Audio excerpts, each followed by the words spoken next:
I mean, taking it back to Crisscross, I guess Hmm. maybe was that the first like kid rap group? Was it anybody before them? It probably was another bad creation, and then it was them. And I'm gonna tell you something crazy too. I gotta tell you this because it's on my mind. So I found out later on in life another bad creation. Some of the members in that group were from Cleveland. I never knew that. And then when I I think went I to, heard that.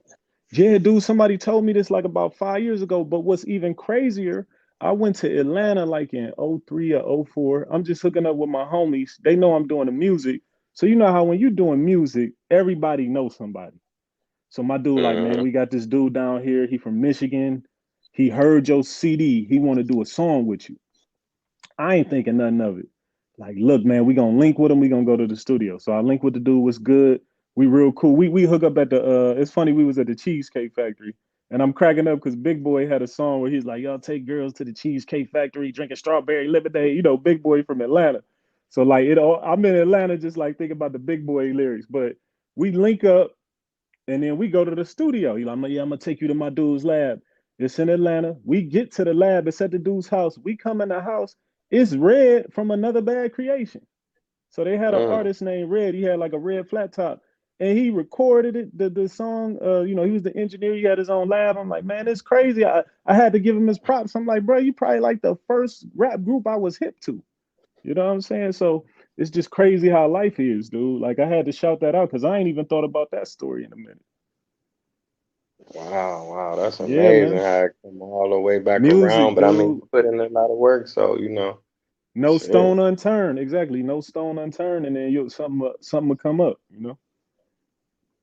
Oh, yeah, yeah, I could dig it. Let me see. You covered a lot.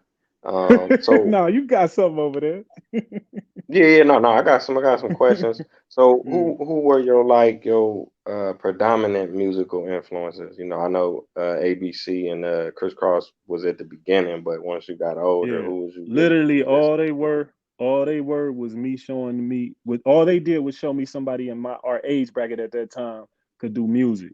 At the time, I did not take it seriously. So by the time I took it seriously, I'm gonna keep it 100 with you. So before I really started doing it, No Limit was popping. So I bought a lot of No Limit albums, and the type of MC I am, people would not know that about me. They'd be like, "Oh, you was on some KRS One only." You know, they don't know where we from. You feel me? Where we from is Midwest. We listen to everything. It's a gumbo pop for hip hop. We listen to everything. So naturally, let's take it back. Let's never leave out Bone Thugs and Harmony.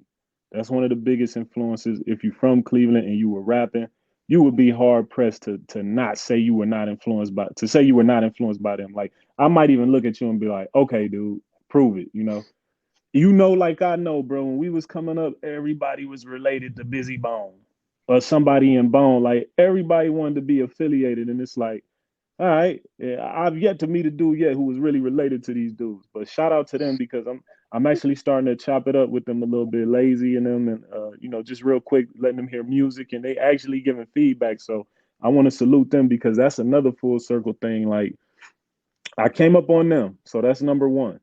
But I wasn't taking rap seriously in '94. I was just like proud, like man, somebody from Cleveland is rapping. So when I really started getting into it, I had to start going back.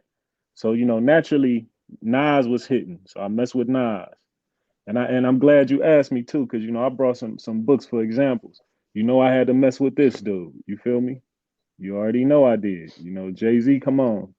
And I'm one of them dudes that I listen to Big, Pac, Jay, Nas, and I don't put anybody above anybody. I'm that dude. You can't pit them against each other. How people try to do the LeBron Jordan debate and all that. I don't do that with none of them. I love all of them equally with their music. Like their discography is just crazy, dude. Like you can get something from all of them. But if we want to keep it all the way 100, I name them first.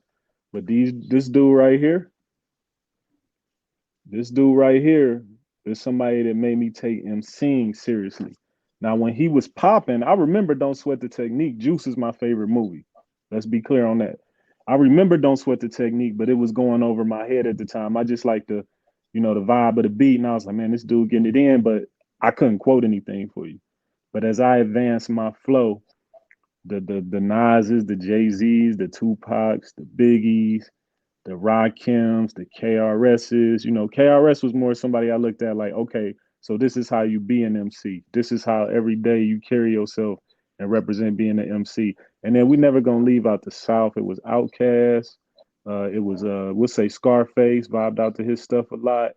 And then naturally Wu-Tang Clan, you know, so but most of the people I listened to when I got serious, I was more like on the dudes that was coming with what we would call lyrical rap or just flat out MCing, like painting pictures with the flow. And so, you know, those are the main dudes, but Bone definitely was in there mixed in with all of that. So when you hear my music, you might hear me bounce the floor around sometimes. But then, like my new project is out now called Art, you know, which is called Always Recognize Talent. Art, Always Recognize Talent.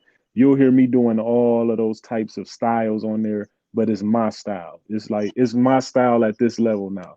You know, it's been formed now. You know, but those are the influences for sure. Oh yeah, no doubt. Shout out to everybody you named. Yeah, definitely Bone. They had the game on lock. I mean, to me, it was like almost like Cleveland won the championship when Bone was Be doing right songs before with we did. Straight up. because that's all we had. You know what I'm saying? And At that we time, roll with yeah, that for sure.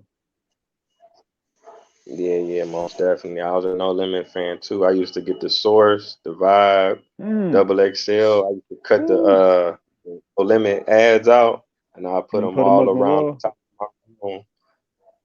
Dude, Uh, I look, Max, I Soulja literally Slim, Silk. I was just about to tell you, I bought the Soldier Slim album, and that was in high school, and I feel like I was the only one that was on the wave because I brought it to the, you know, I showed, man, I just got the Soldier Slim, and dudes looking at me funny because you know it wasn't the mystical. I'm like, y'all better get hip. This dude I spitting, you had know, the he coming tape. with it.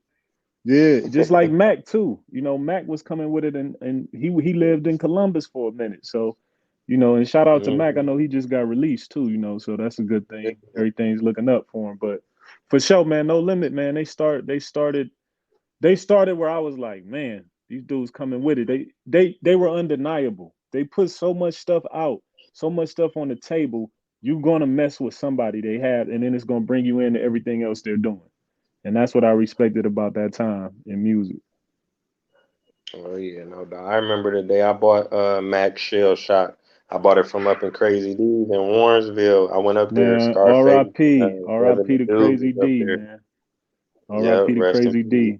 That definitely is somebody's spot I was in, getting music, picking at his brain. He was putting us up on game. He had a studio in the store. People would come in there and record a song the same day and leave out with it. Like, dude was like revolutionizing stuff around our way for sure. So rest in peace. Yeah, most definitely a legend in the Hmm. city.